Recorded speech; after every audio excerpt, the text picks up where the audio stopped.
Assalamualaikum warahmatullahi wabarakatuh. Salam sejahtera bagi kita semua. Semoga selalu diberikan kesehatan, keselamatan, serta semangat dalam belajar. Hari ini kita akan belajar indahnya keragaman di negeriku, tema 7, subtema 3, indahnya persatuan dan kesatuan negeriku, pembelajaran 3. Sebelum memulai pembelajaran hari ini, marilah kita berdoa. Berdoa dipersilahkan. Berdoa selesai.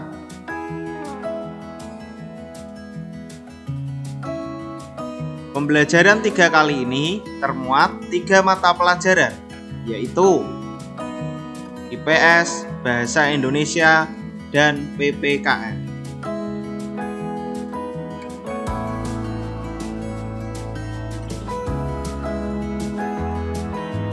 Tujuan pembelajaran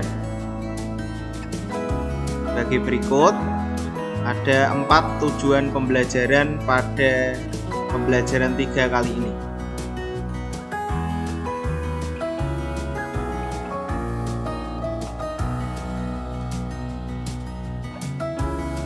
Masyarakat Indonesia beragam dalam budaya, suku bangsa, bahasa, dan agama. Selain itu, ada keragaman dalam ekonomi. Mari kita pelajari. Ayo membaca. Keragaman ekonomi di Indonesia.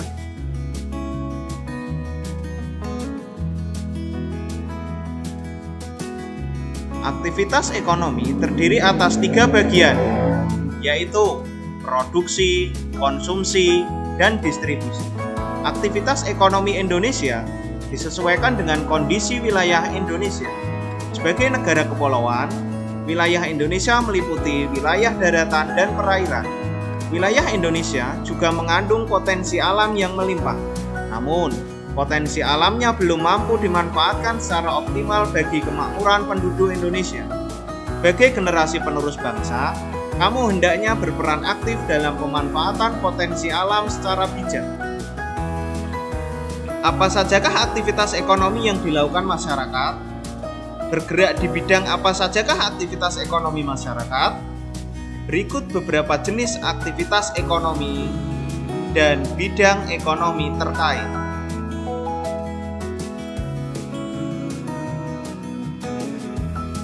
Aktivitas ekonomi di bidang pertanian.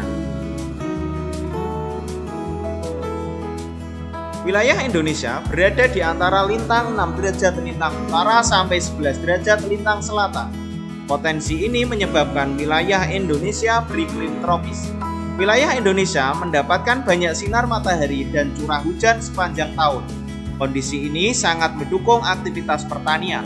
Aktivitas pertanian juga didukung tingkat kesuburan tanah yang tinggi karena pengaruh banyaknya gunung api.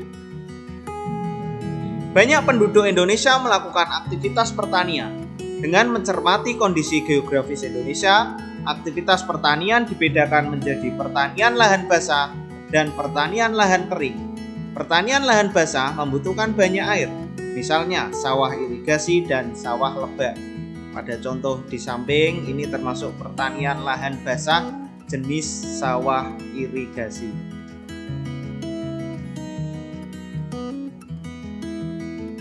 Pertanian lahan kering membutuhkan sedikit air, misalnya tegalan dan perkebunan.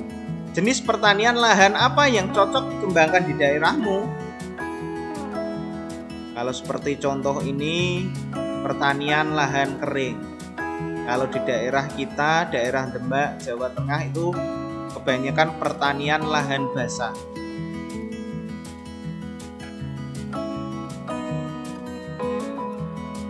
Aktivitas ekonomi di bidang peternakan. Di Indonesia, banyak aktivitas peternakan dikelola masyarakat atau badan usaha. Aktivitas tersebut berupa peternakan unggas, peternakan hewan kecil, dan peternakan hewan besar.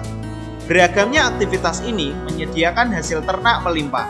Selanjutnya, hasil ternak dapat dikonsumsi oleh masyarakat. Apa sajakah jenis hewan yang dibudidayakan masyarakat? Jenis hewan yang dibudidayakan sebagai berikut. A. Peternakan unggas meliputi ayam, itik, burung, dan angsa. B. Peternakan hewan kecil meliputi kelinci, kambing, dan domba. C. Peternakan hewan besar meliputi sapi, kerbau, dan kuda. Hasil peternakan tersebut meliputi telur, daging, kulit, susu, dan bulu. Tidak hanya untuk dikonsumsi masyarakat, hasil ternak juga dapat diubah menjadi berbagai kerajinan. Kerajinan dari hasil peternakan misalnya tas, sepatu, sendal, jaket, sarung tangan, dan mop untuk bulu tangkis.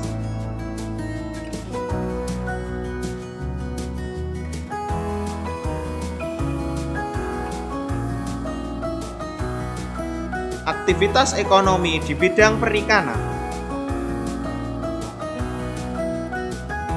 Sekitar 2/3 luas wilayah Indonesia berupa perairan. Fakta inilah yang menjadikan Indonesia dikenal dengan sebutan negara maritim. Luasnya wilayah perairan menyimpan potensi kekayaan alam melimpah. Potensi ini dimanfaatkan masyarakat untuk mengembangkan aktivitas perikanan. Aktivitas perikanan dilakukan secara tradisional. Kondisi ini menyebabkan produksi hasil perikanan di Indonesia belum optimal. Aktivitas perikanan dikelompokkan menjadi perikanan tangkap dan perikanan budidaya. Aktivitas perikanan tangkap dilakukan oleh nelayan dengan cara menangkap ikan di laut. Dahulu, nelayan mengandalkan angin untuk menggerakkan perahu. Nelayan memanfaatkan angin darat untuk melaut dan angin laut untuk kembali ke daratan. Kini nelayan sudah menggunakan mesin penggerak kapal atau motor untuk menggerakkan perahu. Bagaimana dengan aktivitas perikanan budidaya? Aktivitas perikanan budidaya dilakukan di darat atau di perairan payau.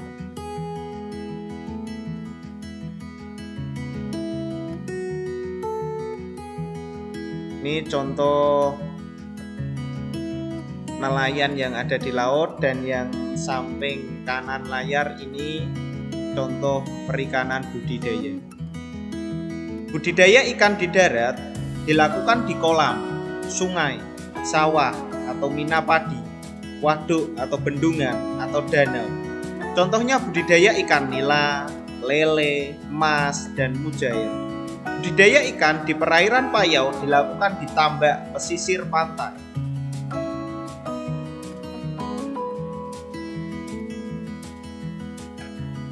Aktivitas ekonomi di bidang kehutanan.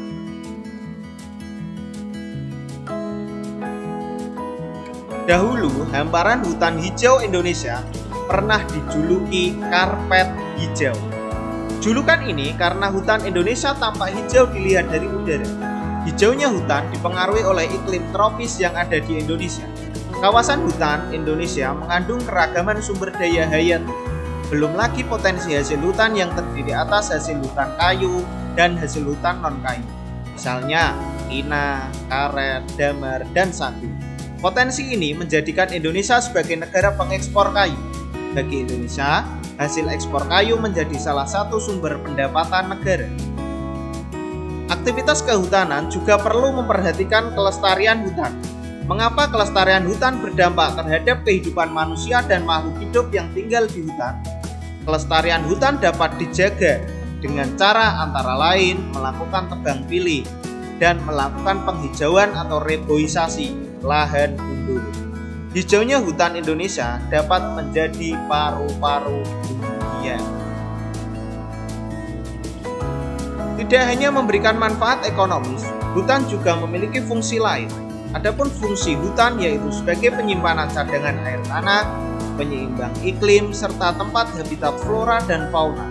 Bahkan, kawasan hutan juga dimanfaatkan untuk objek wisata. Karena banyaknya manfaat hutan, kelestarian hutan hendaknya selalu dijaga. Tugas. Dari bacaan tadi, carilah informasi baru dalam bentuk peta pikiran. Yuk kita kerjakan bersama-sama. Keragaman ekonomi di Indonesia dibagi menjadi 4. Ini keragaman ekonomi yang pertama ya. Untuk pembelajaran selanjutnya ada keragaman ekonomi yang kedua. Pertanian. Ada pertanian lahan basah dan pertanian lahan kering. 2. Peternakan. Peternakan unggas, peternakan hewan kecil, dan peternakan hewan besar. Perikanan. Ada perikanan tangkap dan perikanan budidaya. Perhutanan. Ada kayu dan non-kayu. Di antara kamu dan tetanggamu, mungkin ada yang memiliki aktivitas ekonomi sama. Namun, mungkin juga aktivitas keluarga kalian berbeda-beda. Keragaman itu jangan menjadi halangan untuk tetap menjaga persatuan dan kesatuan. Justru dengan perbedaan aktivitas ekonomi tersebut, kebutuhan kita dapat terpenuhi.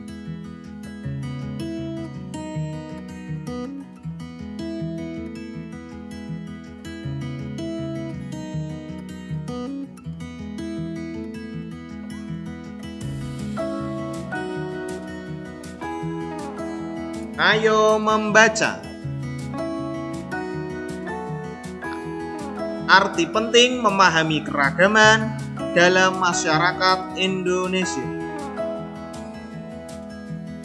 Keragaman masyarakat Indonesia hendaknya kita pahami bersama sebagai kelebihan bangsa Indonesia yang bisa memperkaya khasanah budaya nasional. Kita harus bisa menerima keragaman dalam masyarakat dengan bijaksana. Dan kita hendaknya bisa menjadikan keragaman yang ada sebagai alat untuk mempererat persatuan dan kesatuan Negara Kesatuan Republik Indonesia atau disingkat NKRI. Kurang memahami keragaman dalam masyarakat Indonesia dapat menimbulkan dampak negatif bagi Negara Kesatuan Republik Indonesia. Beberapa dampak negatif tidak adanya pemahaman atas keragaman dalam masyarakat Indonesia sebagai berikut.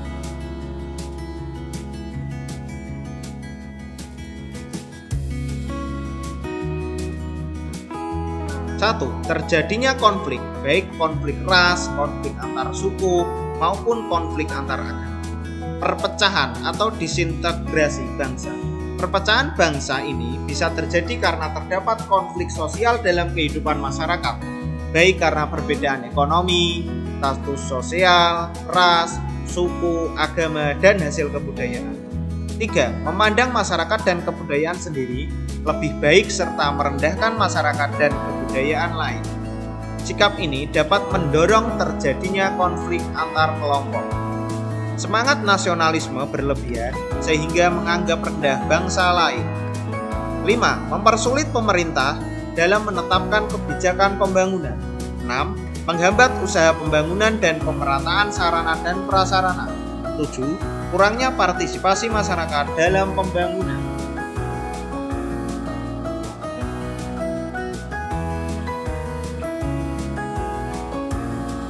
Dampak negatif tersebut dapat kita hindari. Segenap bangsa Indonesia harus menyadari bahwa keanekaragaman yang ada dalam masyarakat Indonesia telah menjadi identitas kebangsaan yang tumbuh dan berkembang jauh sebelum bangsa ini menjadi satu kesatuan yang utuh, yakni Negara Kesatuan Republik Indonesia atau NKRI. Bhinneka Tunggal Ika yang dicetuskan oleh Empu Tantular pada abad ke-14 ini telah menjadi simbol sekaligus menjadi semboyan persatuan bangsa sejak dari dahulu, mulai dari Sabang sampai Merauke. Oleh karena itu, kita hendaknya bisa saling menghargai atau bersikap toleran dalam keragaman.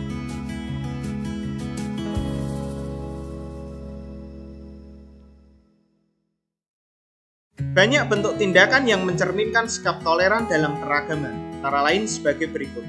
Menghargai perbedaan dalam masyarakat, baik perbedaan suku, agama, ras, budaya, maupun golongan. Hidup berdampingan secara damai dengan orang lain, meskipun berbeda suku, agama, ras, budaya, maupun golongan. Berinteraksi dengan baik tanpa ada sekat perbedaan suku, agama, ras, budaya, dan golongan. Selain itu, sikap saling menghargai dan toleransi dapat kita tunjukkan dengan menghindari tindakan-tindakan yang bisa memecah belah persatuan dan kesatuan Negara Kesatuan Republik Indonesia. Beberapa sikap yang hendaknya kita hindari seperti berikut: memaksakan kehendak kepada orang lain, acuh tak acuh dan tidak peduli terhadap lingkungan sekitar, menonjolkan suku, agama, ras, golongan, dan budaya tertentu, mementingkan suku bangsa sendiri atau sikap yang menganggap suku bangsanya lebih baik daripada suku bangsa yang lain.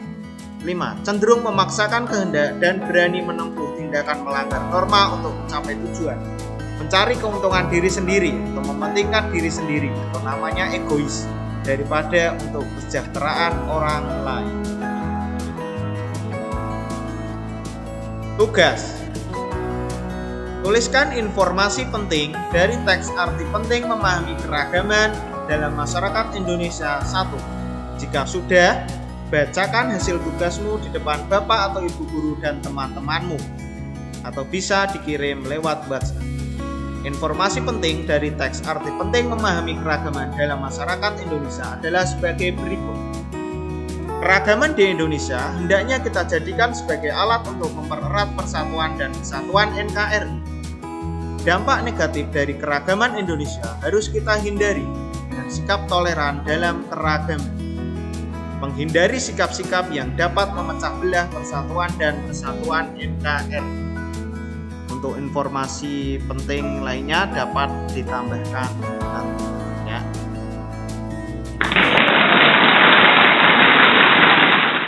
Cukup sekian pembelajaran hari ini.